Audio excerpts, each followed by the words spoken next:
Podane, c'est l'histoire d'une fille qui naît dans un royaume paisible et prospère, d'un père roi et d'une mère reine du coup. Tout se passe très bien, les oisillons chantent du Mozart, l'herbe pousse correctement, tout le monde passe un bon moment. C'est notamment parce que le roi a la chance de posséder un âne banquier. Je ne parle pas ici d'un âne qui travaille à la Société Générale, mais d'un âne qui chie des pièces et des pierres précieuses. L'histoire ne nous dit pas si c'est douloureux pour lui, si c'est la question que tu te posais parce que tu viens de t'imaginer en train de chier des deniers et des rubis. Bref, les caisses ne sont jamais vides, donc on fait des banquets, des fêtes, on joue du clavecin à foison. Un jour, la reine tombe gravement malade et, vu les apothicaires de l'époque, elle meurt. Mais sur son lit de mort, elle fait promettre au roi d'épouser, après sa mort, une femme plus belle et mieux faite qu'elle. Par mieux faite, elle entend en meilleure santé, pas plus bonne que la plus bonne de ses copines, bien entendu. Au début, il est pas chaud parce qu'il aime sa femme super fort et qu'il se projette pas avec une autre femme, mais finalement, il accepte. À ce moment de l'histoire, Podane, qui n'a d'ailleurs pas de prénom, propose à son père, qui est au 4e dessous de la tristesse, de chialer avec lui parce qu'en famille, on peut se remonter le moral. Sauf que le roi a pas du tout envie, il l'envoie chier, il lui dit qu'il veut jamais plus la revoir. Les mois passent, le roi est encore triste, donc ses conseillers commencent à lui dire qu'il est temps pour lui de trouver une nouvelle femme. Non mais le mec, il a qu'un but, c'est de se marier et d'avoir des enfants, c'est très limite comme projet de vie, mais bon. Il envoie donc ses conseillers faire le tour de la région pour lui apporter des portraits de femmes à marier, nobles en plus. Et il les rejette toutes parce qu'elles sont trop vieilles, laides ou bossues. Être bossu à l'époque, c'était pas du tout une bonne condition. Et puis il tombe sur un petit portrait d'une jeune fille magnifique, mais plus belle que la reine puissance 3. Et son conseiller lui dit qu'elle surpasse même la reine en esprit. Le gars se dit que ce sera elle, sa nouvelle épouse. Sauf qu'on lui dit que la fille sur le portrait, c'est sa fille. Le roi se démonte pas pour autant. Il va demander à son savant, parce que oui, le roi a un petit mec qui bosse dans le grenier du château, et il demande au savant si c'est grave ou pas d'épouser sa fille. Le savant sort un bon vieux bouquin, un peu haut le niveau contenu, et il lui dit que toutes les petites filles à qui on demande avec qui elles veulent se marier quand elles seront grandes répondent systématiquement « avec papa ». Et il ajoute que si lui il avait une fille, il l'épouserait sûrement. Donc le roi il fait venir Podane, ça commence à m'ennuyer un peu, appelons-la Stéphanie. Donc le roi il fait venir Stéphanie qui est surprise parce qu'elle pensait que son père voulait plus jamais la revoir, et de but en blanc, le roi lui annonce qu'il l'aime et qu'il veut l'épouser. Il la connaît pas trop, il l'a dégagée de sa vie, mais il l'aime, juste pour son physique j'imagine. Stéphanie commence un peu à paniquer et elle lui demande un petit délai. Il lui dit qu'il lui laisse jusqu'au lendemain max. Elle file aussitôt chez sa marraine, qui est une fée et qui vit dans la forêt. Elle a un cerf domestique. Ça n'a aucune importance pour la suite de l'histoire, mais ça claque d'avoir un cerf plutôt qu'un chat. Donc Stéphanie arrive en pleurs chez sa marraine, enfin dans la clairière de sa marraine, et lui dit que c'est horrible parce que son père veut l'épouser. Là, la marraine lui dit que ça se fait pas d'épouser son père, donc elle a pas dû lire les mêmes ouvrages que le savant du roi visiblement. Et elle lui dit même que faire des enfants avec son père, ça peut faire une progéniture altérée. J'imagine que comme c'est une fée, elle a vu l'avenir vite fait et elle sait que c'est chaud. Donc la marraine prépare à Stéphanie un plan pour éviter d'épouser son père. Elle doit rentrer au château et dire à son père qu'elle ne l'épousera que quand il lui aura offert une robe couleur du temps.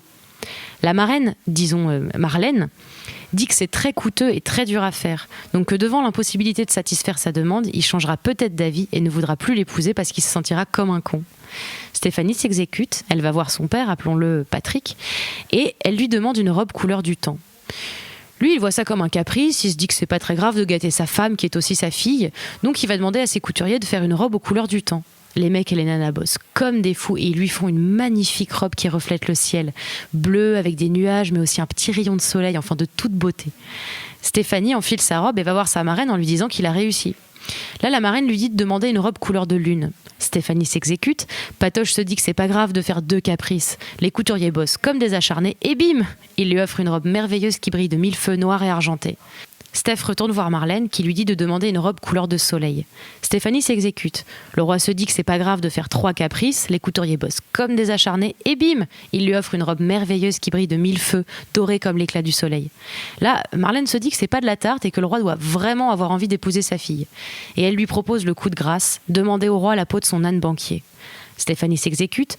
Le roi est un peu choqué et hésite et il lui dit ok si c'est son dernier caprice avant leur mariage parce que là ça commence à aller.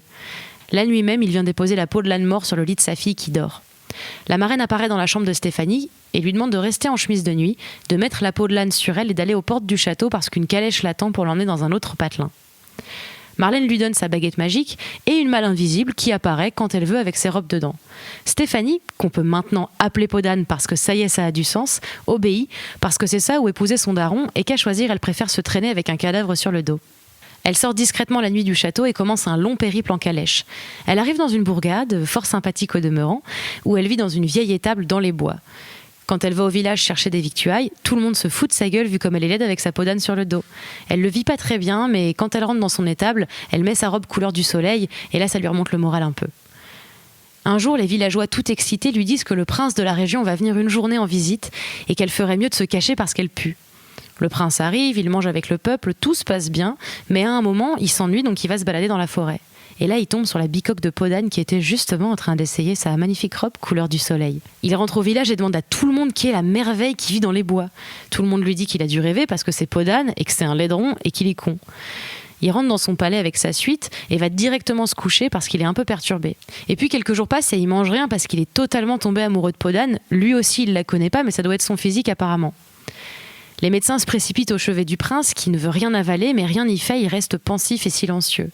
Et là, il demande qu'on aille lui chercher un gâteau, mais un gâteau fait par peau d'âne.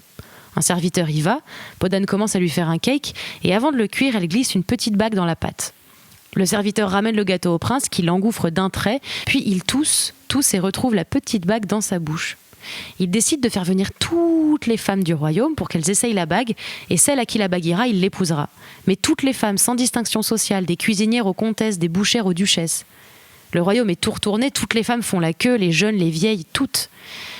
Et toutes viennent essayer la bague, et la bague ne va à personne. Trop grande ou trop petite, elle ne trouve pas bague à son doigt, ou l'inverse. Et quand toutes les femmes sont passées, le prince se dit que c'est con d'avoir fait déplacer tout le royaume juste pour voir peau d'âne, et il se rend compte aussi qu'elle n'est pas venue. Elle arrive pile à ce moment-là, avec sa peau toute sale, essaye la bague et boum, c'est pile sa taille. Là, la peau tombe au sol et en dessous, elle avait sa belle robe couleur de soleil.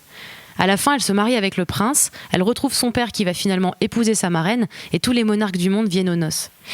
Personnellement, je tire 3 leçons de cette histoire. D'abord, ne jamais faire confiance à une personne qui a un cerf de compagnie. Ensuite, fais attention, des gens vont peut-être vouloir t'épouser à cause de ton physique. Et enfin, il vaut mieux porter une peau d'animal décédé que d'épouser son père.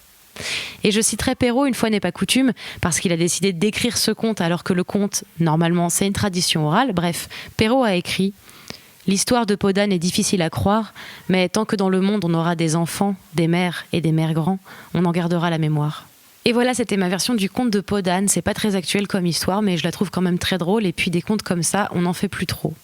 D'aucuns diraient que c'est pas la vraie version, mais je veux rappeler qu'un conte, c'est une tradition orale qui se déforme en passant de génération en génération. Donc chacun la raconte comme il veut. Si toi t'as pas envie que ce soit une peau d'âne mais une peau de lapin, rien ne t'empêche de raconter l'histoire de peau de lapin. Rendez-vous la prochaine fois pour une autre histoire, peut-être encore une vieille histoire, peut-être une moins vieille. On verra bien. Salut. Ça va, mademoiselle ?